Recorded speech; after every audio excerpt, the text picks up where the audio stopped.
suing whatever secretes when you are fearful. Your pineal gland secretes something when you are scared. It secretes something. And there were these, I think it might have been Alex Jones, who, oh gosh, I hope another quarter in the Alex Jones jar isn't going to have to go in, but he started speaking about that. And there are a lot of people, other people that were considered crazy for speaking about that.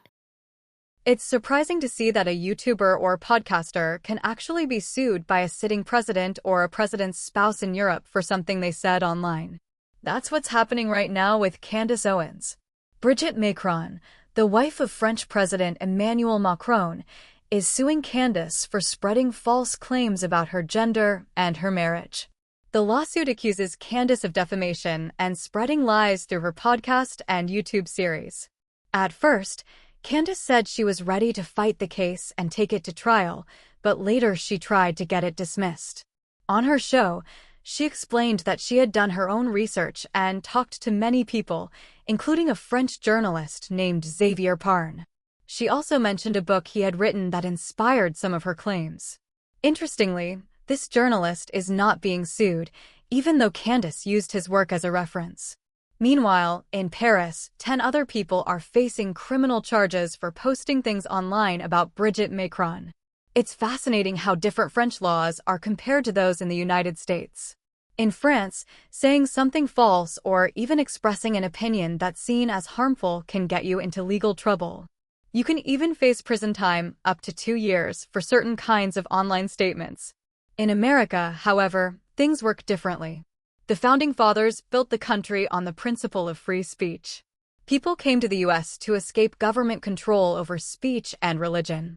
In America, you can say almost anything unless it's a direct threat or truly defamatory. When public figures like President Macron or his wife sue for defamation, they have to prove actual malice, that someone knowingly lied or showed reckless disregard for the truth. But in France, you don't always have to meet that standard. Even statements made as opinions can be punished. That difference shows how much more freedom of speech Americans have compared to people in many European countries. Some of the claims about Brigitte Macron relate to her relationship with Emmanuel Macron. When they met, she was a teacher and he was only 15 years old. If this had happened in the United States, it could have been considered illegal because of age of consent laws. But in France, the laws are different, and for a long time the age of consent was as low as 14. The current trial in France involves 10 defendants, all aged between 40 and 60. They are accused of cyber harassment for saying online that Brigitte Macron was born a man and that her large age gap with her husband makes their relationship inappropriate. French prosecutors argue that these comments have seriously hurt her mental and physical health. If found guilty, the defendants could go to prison for up to 2 years. In the U.S., people can't be jailed for saying untrue things online unless it involves threats or criminal activity. You can be sued, but to win, the accuser must show that the speaker acted maliciously or lied deliberately. A famous example is Alex Jones, who lost a defamation case over false claims about the Sandy Hook shooting and now owes over $1 billion. Some people are now comparing Candace Owens to Alex Jones because she has begun repeating unverified claims and conspiracy theories. Many fans who once supported her think she's heading down a dangerous path. This case shows how differently countries balance free speech and personal protection. In the U.S., speech is a right, even if it offends. In France, speech that harms someone's reputation or identity can be a crime. People have recently started comparing Candace Owens to Alex Jones, telling her not to go down the same path of conspiracy theories. But it's worth noting that not everything Candace says is false. Sometimes she reports real information, and other times she shares her personal views. In her lawsuit with Brigitte and Emmanuel Macron, her legal team argued that the video series she made was based on her opinions and should be protected by free speech laws in the United States. According to her defense, she didn't present her claims as facts, but as commentary about the Macrons' relationship, background, and influence. Candace has insisted that she truly believed what she said was true when she published it, though she also stated that she would correct herself if proven wrong. In court, however, she emphasized that the series was opinion-based. Many viewers understand that her show blends news and entertainment, which may help her case. If her lawyers successfully argue that she was expressing personal beliefs rather than making factual claims, she might avoid legal consequences. Last month, the Macrons updated their lawsuit, making it over 200 pages long. It now includes new accusations against Candace. They say that since the case began, she has only become more vocal, mentioning them repeatedly on her podcast. They also claim she used the lawsuit to sell merchandise mocking them and to raise money through her audience.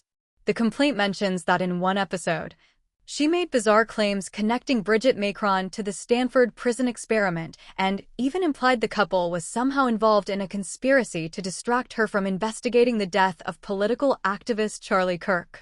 The Macrons argue that Candace continues to spread lies, even after knowing about the lawsuit, and that her comments have damaged their reputations. The French legal system treats such statements far more seriously than the American system does. In France, spreading false or harmful claims online can be a criminal offense, while in the US, it's mainly handled as a civil matter under defamation laws. In the US, people can be sued for defamation, but it's hard for public figures like presidents to win. They must prove that someone knowingly lied or acted recklessly with the truth. This is why most American politicians ignore rumors and jokes made by comedians or journalists. However, in France, even harsh opinions can lead to legal action if they are seen as harmful or insulting. In US, people can be sued for defamation, but it's hard for public figures like presidents to win. They must prove that someone knowingly lied or acted. Candace's legal team also tried to have the case dismissed by arguing that Delaware courts don't have authority over her because she doesn't live there, even though her company is registered in the state. They claimed that if the case can't be dismissed completely, it should at least be moved to Tennessee, where she resides. Legal experts believe this argument is weak because Candace has been involved in other Delaware cases before. Many observers think this lawsuit may backfire on the Macrons. The more they try to silence Candace, the more people hear about the rumors they're trying to stop. This is sometimes called the Streisand effect, when efforts to suppress information only draw more attention to it. Now, the story has grown larger than before, spreading internationally through both media and public discussion. In France, police began investigating the online rumors after Brigitte Macron filed her civil complaint in 2024. Their investigation led to criminal charges against several French citizens accused of online harassment. French law allows only a short window to sue for defamation, sometimes just a few months, unlike the US, where people have up to 3 years depending on the state. It's unusual to see such powerful public figures take such drastic steps over online statements. Whether Candace Owens wins or loses, this case highlights how differently speech is treated in France and the United States. If she truly believed what she said, it will be difficult for the Macrons to prove that she acted with malice. Regardless of the outcome, the lawsuit has already turned a small controversy into a global story about speech, law, and power in the digital age. It's possible that the Macrons could argue Candace Owens ignored the truth or acted carelessly. But cases like this are extremely difficult to win. In France, 2 women were once convicted for making similar claims about Brigitte Macron, but a higher court later threw out their convictions. Now, the Macrons are appealing again, taking the case to France's Supreme Court, hoping the ruling will be reversed in their favor. It feels like they are spending a huge amount of time and energy trying to silence everyone they believe has spread these rumors. Whether people agree with Candace Owens or not, there are some facts that cannot be denied. When Brigitte met Emmanuel Macron, she was 39 years old and he was just 15. In the United States, a relationship between an adult teacher and a teenage student that young would be considered a serious crime. American reporters naturally look at it from that point of view, since U.S. laws about minors are stricter. However, in France, talking about that age difference or even raising questions about it can lead to criminal charges. People have actually faced legal trouble there for simply pointing out this fact. That shows how much more restricted speech can be in Europe compared to the US. Candace is facing a difficult legal battle. The Macrons are powerful and wealthy. They have the resources to drag this case out for years and possibly ruin her financially. Some people think that might even be part of their plan, not just to win the case, but to drain her money and reputation in the process. From an outside perspective, it looks like two of the most influential people in France are going after an independent commentator who doesn't have their level of power. It seems like an uneven fight. Still, Candace will likely have to defend herself for a long time. Even if the case gets dismissed in Delaware, it could easily move to a court in Tennessee, where she lives. No matter where it ends up, it will probably take years to resolve. What's strange is how determined the Macrons are to keep pushing this issue. Of course, no one likes having lies told about them, and it must be frustrating for Brigitte to deal with people saying cruel or false things online.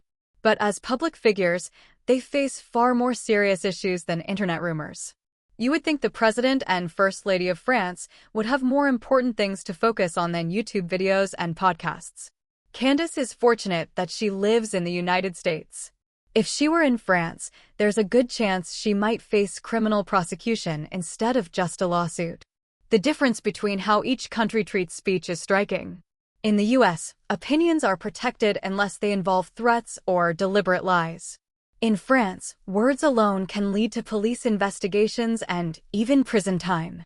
Candace continues to claim that she is simply expressing her opinions and that she has no intention to harm anyone. The Macrons insist that she has spread false information on purpose. The outcome will depend on how the courts interpret her words as protected commentary or as defamation. In the end, this whole situation shows how complicated the line between free speech and defamation can be. It also highlights how different cultures handle public criticism. What's considered a free opinion in one country can be treated as a crime in another. Candace's story serves as a reminder that freedom of speech, while deeply valued in America, is not universal. Leave a comment below, give this video a thumbs up, and make sure you subscribe to my channel if you haven't already. Don't forget to hit the bell so you never miss an update.